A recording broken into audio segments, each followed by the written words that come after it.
The guy who just walked past you at the coffee shop. Khakis, white shirt, nothing interesting. He ordered a medium drip, $2.50, paid cash, walked out. You didn't look twice. Nobody did. That man has $40 million. You would never know. Most people with real money stop trying to look like they have it.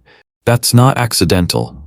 Every video you've watched about building wealth shows you the arrival, the car, the building, the number. Nobody shows you the behavior that got there.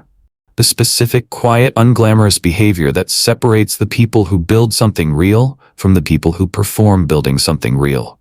This is about the behavior. 7 levels, starting from a Friday night and $42, and a decision so small nobody would write about it. But they should. It's Friday night, group chat blows up around 7. 6 people. A place downtown, nothing fancy. You go. The food is good. The conversation is easy. You're not thinking about money. Then the check arrives. Someone does the math, passes it around. $42 each. You wait a second too long before putting your card down. Nobody notices. You notice. You don't say anything. You don't mention that your account has $380 in it. You don't mention that $42 is not nothing right now. You just pay. Someone suggests dessert. You say you're good. You're not thinking about dessert. You're thinking about the number. You hug people goodbye outside. You drive home. You open the app. $338. Your hand moves toward the transfer button. Not to send money out, to move it. To the other account. The small one. The one your debit card isn't connected to. $300 sitting there. Untouched. You moved it there 2 weeks ago. You named it nothing inspiring. No future fund, no freedom account. It's just a second account. Separate, quiet, invisible to your daily spending. Tonight you have $338 and a Friday night that cost $42 and the $300 still hasn't moved. Nobody knows about it. Nobody clapped for it. Here's what actually happened tonight. Not the dinner. The decision after the dinner. Most people treat money like water. It flows where the month needs it. A car repair, a concert ticket, a round of drinks. The month ends, the account is close to zero, and it starts again. Old money doesn't treat capital like water. Old money treats capital like land. You don't sell the land, you don't dig it up because rent is due. You don't touch it because Friday was expensive. The land stays. What the land produces, that's what you live on. The land itself is untouchable. Not because you can't access it, because you decided, formally not emotionally, that this money belongs to a different category. It does not participate in your life. Not in a crisis. Not when the check comes around and $42 feels heavy and someone suggests dessert and you say you're good and you mean something entirely different by it. You have $300. It is not enough to change your life. It is not supposed to be. Not yet. Right now it's proof. Proof that you can decide something and not undo it when the moment makes undoing it easy. That proof is the foundation everything else gets built on. The first act of old money isn't accumulation, it's separation. But separation is just the beginning. Because the next thing old money learns has nothing to do with how much you save. It has everything to do with how you spend what's left. You need boots. Nothing complicated, just something that works. You're at the store, you find a pair for $240. You find another pair for $60. You pick up the expensive pair. They feel heavier than you expected. You check the price again. You put them down. You pick up the $60 pair. You stand there for a moment. You put those down too. You pick the $240 back up. You almost put them back a second time. You don't. You bring them to the register. Your coworker sees them the next day. She bought the same style last year. $60. She looks at yours for a second. $240 for boots? She says it like a joke. Not completely joking. Must be nice? You smile. You don't explain. You're doing a calculation she hasn't learned yet. Here's the math. Her $60 boots last about 18 months. Then the soul separates. She buys again. $60. Again. 3 purchases in the same window. You made $180 spent. And she's still replacing them. Yours? Still on your feet. Year 2. Year 4. Year 7. Same boots. Broken in the way good things get broken in. You resoled them once. $30 at a cobbler 2 blocks from work. Total cost across 7 years, $270. Her total, north of 300. And she's shopping again. This is called cost per use. Divide what you paid by how many times you used it. That's the real price, not the sticker. Old money applies this to everything. The mattress they sleep on, the accountant they hire, the contractor they call once and never have to call back. They are not trying to look wealthy. They are trying to stop paying twice for the same problem. Every dollar you don't spend replacing something cheap stays in that second account. The one growing quietly in the background while you're wearing the same boots for the 4th year in a row. There's a specific kind of quiet that comes from owning things that don't need to be replaced. You stop thinking about them. They just work. You are not rich yet, but you are starting to think in a unit of time most people your age aren't using. Not this paycheck. 7 years. What does this decision cost me across 7 years? That question changes what you buy. It changes how much stays. It changes what compounds. Don't buy cheap things often. Buy the right thing once. The difference isn't the price. It's everything that follows. The boots are the easy version of this lesson. The harder version shows up later. When the thing you're buying isn't leather and stitching, when the thing you're buying is trust. And someone you barely know calls you on a Tuesday morning because of something you did 3 years ago that you've already forgotten.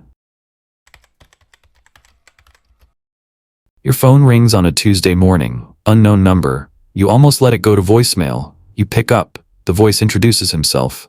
Says he tried to find you on Facebook first. Couldn't. Says he got your number from someone named Owen at a dinner last Thursday. You weren't there. You don't know what was said. But whatever Owen said, it was enough for this person to track down your number and call before 9 in the morning. You pace the kitchen while he talks. You write his name on the back of an unopened envelope sitting on the counter. You don't know why. You just need something to do with your hand. You remember Owen. 3 years ago. A small job. Nothing that makes it into a highlight reel. You finished what you said you'd finish. On time. The way you said you'd do it. No follow-up asking for a testimonial. No LinkedIn request. No post about the project. You just did the work. Sent the final file. Said let me know if you need anything. Moved on. You haven't thought about Owen since. Owen has apparently thought about you. Here's the distinction. Old money understands that almost everyone else misses. Networking is wide. You meet people. You stay visible. It builds surface area. Reputation is deep. It builds when you finish what you started. When you could have cut a corner and the only person who would have known was you, and you didn't cut it, nobody sees that in real time. It doesn't get likes, but it accumulates. The same way money accumulates when you stop touching it. Slowly, without announcing itself. And then one Tuesday morning your phone rings and someone found your number the hard way because the easy way came up empty. You weren't there to be found. And somehow that made you more findable, not less. You take the call, you listen more than you talk, you ask one good question, you say you'll follow up by Thursday, you follow up Wednesday. Not to impress. Because Wednesday is when it's done. The call lasts 19 minutes. No pitch deck, no portfolio link, just a conversation where one person already came in trusting the other. That's not a sales call. That's a reputation delivering a return.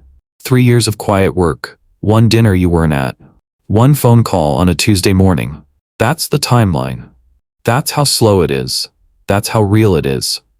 Your name is an asset. The return comes from how quietly you maintain it. The reputation is building. The account is growing. The boots are still on your feet. And somewhere ahead, there's a deal on the table that looks right on paper and feels wrong in your chest. And what you do in that moment will matter more than any of the work that came before it. The email comes on a Wednesday afternoon.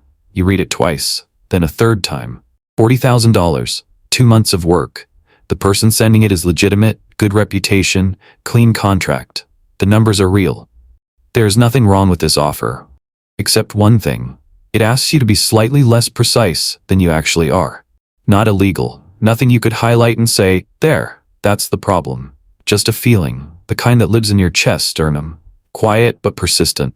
Like a sound you can't identify but can't stop hearing. You sit with it for a day. You run the numbers again. $40,000. You could do a lot with $40,000, But the feeling doesn't move. You type the reply. Short, this isn't the right fit for me right now. Thank you for thinking of me. You close the laptop, then open it again 10 minutes later, just to make sure 40,000 was actually real. It was. You close it again. Day 1 is hard, day 3 is harder. You do the math again on day 4. Same answer. You close the spreadsheet. By day 7, something shifts, not relief, just clarity. The specific kind of quiet that shows up after you put something down you were never supposed to carry. 3 weeks later, something else arrived, quieter than the first offer. Smaller number up front, longer timeline. But clean in a way that didn't need explaining. You read it once. The feeling in your chest was completely different. Not a sound you couldn't identify. Just, yes. If your calendar had been full, you would have deleted that email without reading it. You would have been locked inside 2 months of work that felt slightly off with no room left for anything else. That's what the no protected. Not your integrity. Not your reputation. Your availability. The space to say yes to the right thing when the right thing finally showed up. Old money runs a filter. Not a checklist. A filter built over time and calibrated by every slightly off feeling they listened to and every slightly off feeling they overrode and what happened after each one. The question isn't, does this pay well? The question is, does this belong in my life? 2 questions that sound similar. 2 questions that lead to completely different places.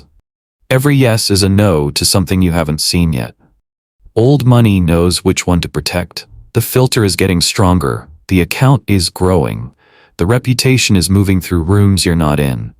And somewhere ahead, there's a blue icon on your phone you're about to stop needing. Not because someone told you to delete it, because you finally did the math on what it was actually costing you. It starts on a Sunday night. Nothing dramatic happened. You open Facebook. Not to post anything, not to check on anyone specific. Just habit. The kind that happens before you decide to do it. You scroll for a few minutes. A sponsored post, someone's opinion, a photo from someone you haven't spoken to in 4 years. Another sponsored post, someone performing something. You close the app. 11 minutes later you open it again. You don't know why. You just do. You sit with that for a second. You opened an app 11 minutes after closing it for no reason you can name. No one messaged you. Nothing was waiting, your hands just reached for it. You go to settings, deactivate. Then below that, delete. The screen asks if you're sure, lists what you'll lose. You feel less than you expected to feel. You click confirm. The icon disappears. You go to sleep. 3 weeks pass. A message comes through on your actual phone number. Hey, you good? Your Facebook's gone. Yeah, deleted it. 3 dots. Then, why? Just didn't need it anymore. They respond after a while. Weird. You don't explain further, because the full explanation is hard to give to someone who's still in it. Here's what the full explanation is.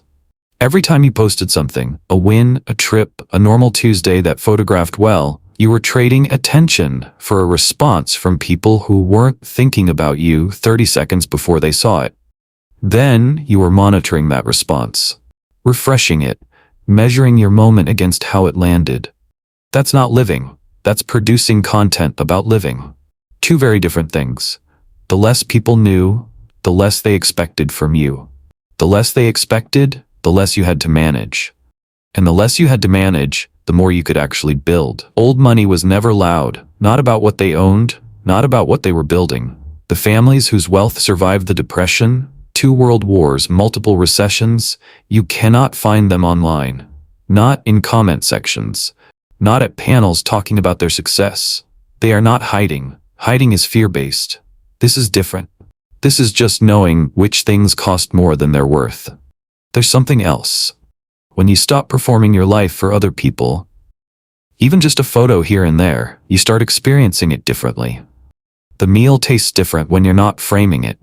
The win feels different when the only person who knows is you. Trust that. There's a loneliness that comes with this, a quiet one. Just the slow realization that you've become slightly untranslatable to people who knew you before. Not because you changed who you are, because the context changed. And context changes the language. Some nights the quiet still feels a little too quiet. You still almost reinstall the app sometimes. You don't. But the impulse is still there. That's human. The person you were at 22, splitting a check 6 ways, hoping nobody suggests dessert, that person would not fully recognize the decisions you're making now. Not the money, the thinking. The Facebook icon is gone. The account is growing. Nobody is watching. That's the point. Going invisible isn't losing ground. It's changing the game. The display of wealth is the first expenditure of the insecure. The silence is deeper now. The circle is smaller. And somewhere in that smaller circle, there's a 3-year-old who can't write her own name yet, who thinks the moon follows the car, and you're about to make a decision for her that she won't understand for 20 years. She's 3 years old, your best friend's daughter. She's sitting on the floor when you arrive, completely focused on a plastic horse, not looking up, not interested in you. You sit down across from her. She holds the horse up toward you, like she's showing you something important. You nod seriously. She goes back to the horse. Later that afternoon, you open an account. You stare at the number for a second before signing. 40,000 still feels like 40,000. Her name on the paperwork, your signature at the bottom. You don't tell anyone, not her parents, not your friends. You fold the paperwork, you file it, you make coffee, you go back to work. The whole thing takes 40 minutes. Now here's what actually happened in those 40 minutes. At 7% average annual return, that $40,000 becomes roughly $510,000 by the time she's 25. She will be 25, you will be in your 60s. The decision that produces that number happened on a Tuesday afternoon while she was on the floor with a plastic horse she'll forget she ever owned. Most people think about wealth in one unit of time. Their own lifetime, their own retirement, their own freedom. That's not wrong. That's just the first level of thinking. Old money operates on a longer clock, not years, generations. And once you shift to that clock, everything changes.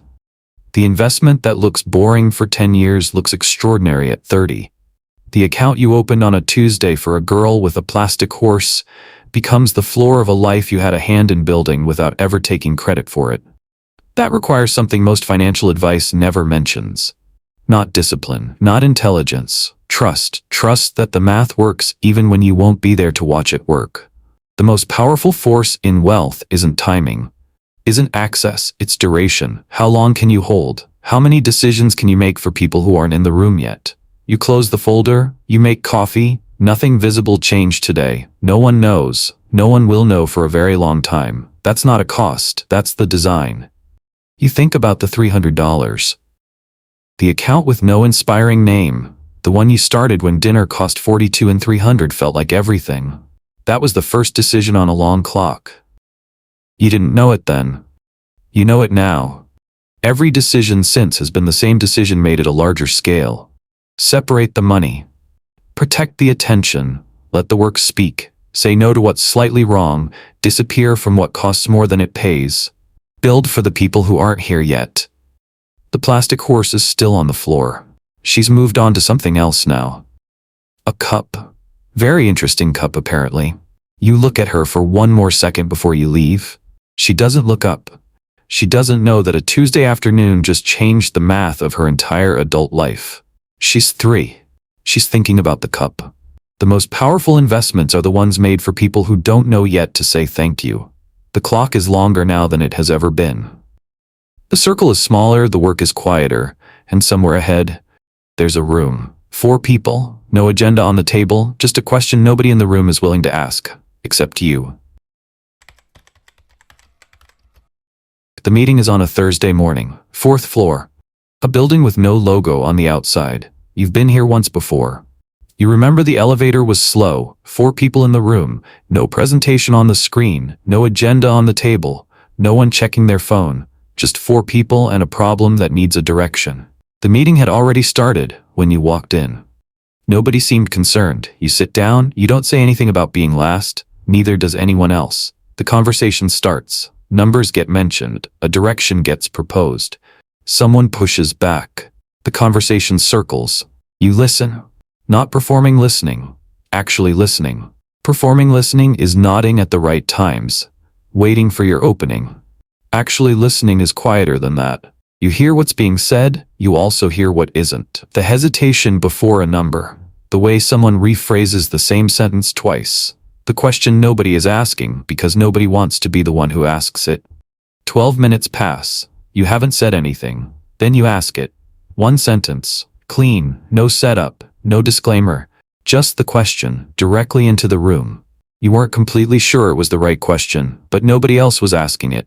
The room goes quiet, not uncomfortable quiet. The kind that happens when the right pressure gets applied to exactly the right place. Someone shifts in their chair, someone looks at the table. The question lands harder than you expected. The conversation changes direction. Not because you dominated it, because you asked the one thing that made every other question suddenly answerable. 4 minutes of talking total. The direction of the next 6 months takes shape around those 4 minutes. You leave before lunch. You take the elevator down. Slow, like you remembered. You walk to the parking lot. Your car, 11 years old. Small dent on the rear door. Nobody fixed it. Nobody's going to. You get in. You back out. You drive home. Nobody took a photo of the meeting. Nobody posted about it. There's no record of you being there except in the memory of 3 other people and whatever decisions come out of that room over the next 6 months. Those decisions will travel further than you can follow. Into companies, into numbers on spreadsheets in offices you'll never visit, into lives you'll never know about. That's not an exaggeration. That's just what decisions at this level do. They move through the world without your name attached, without anyone tracing them back to a Thursday morning on the 4th floor of a building with no logo. Here's what this level actually costs: not money, not time, connection. The circle is very small now. Quiet in a way that takes some getting used to. And then you get used to it. And then the quiet becomes the thing you protect most. You can count on one hand the people who know what your life actually looks like, not the surface, the actual texture of it. Most people in your life experience you from the outside. They see the car, they see the dent nobody fixed, they see someone who seems unhurried, someone who doesn't seem to need anything from the room. They don't see the 40-minute Tuesday decisions. The account opened for a 3-year-old. The $40,000 no on a Wednesday afternoon. The reputation moving through rooms you weren't in. The Facebook account that no longer exists. The $300 that started all of it. They see the result. They don't see the architecture. And that's the last thing old money understands, that almost nobody teaches. The architecture is supposed to be invisible. Not because you're hiding, not because you're humble. Because the work was never for the audience. It was always for the structure. The structure doesn't need to be seen to hold weight. It just holds. Quietly, permanently, across decades, across generations, across people who don't know yet that something was built for them on a Tuesday afternoon before they could write their own name. Real power doesn't announce itself. It just changes what happens next. Tonight, someone is 24 years old. They're on their phone, watching a 7-second video. Black car, glass building, a number that doesn't seem real. They're in the comments asking how. They'll watch 6 more videos before they sleep, each one showing the arrival, the car, the building, the number. Nobody shows them the architecture, the Friday night and $42 and a second too long before putting the card down. The $240 boots you almost put back twice and are still wearing 7 years later. The phone call on a Tuesday morning from someone who couldn't find you on Facebook because of work you did 3 years ago and never talked about. The no you said to $40,000 that felt slightly wrong. The laptop you closed, then opened again, just to make sure it was real. The Facebook icon you deleted on a Sunday night without telling anyone why. The nights it still felt a little too quiet. The account you opened for a girl with a plastic horse who was more interested in the cup. The room where you asked a question you weren't completely sure was right. And drove home in a car with a dent that nobody fixed because it didn't need fixing. Almost nobody ruins their future all at once. Usually it disappears $40 at a time. And almost nobody builds something real all at once either. Usually it starts with $300 in an account with no inspiring name on a Friday night when someone suggests dessert and you say you're good. The videos don't show any of that. Because none of that performs well. None of that fits in 7 seconds. None of that gets 2.4 million likes. But all of that is the whole thing. The car is still in the parking lot. It'll be there tomorrow. It doesn't need an audience to hold its value. Neither does the person who drives it. Neither do you. The rules are not new. They are not complicated. They are just the opposite of everything you've been watching.